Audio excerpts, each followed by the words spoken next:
This is going to be a video tutorial on how to manually check for updates in the Microsoft Edge web browser.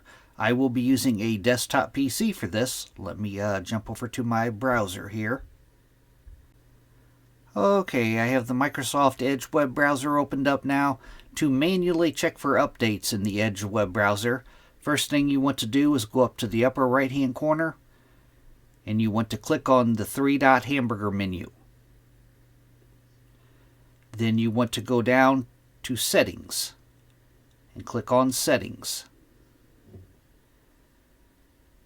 Now in the pane, off to the left-hand side here, at the very bottom, you want to click on About Microsoft Edge.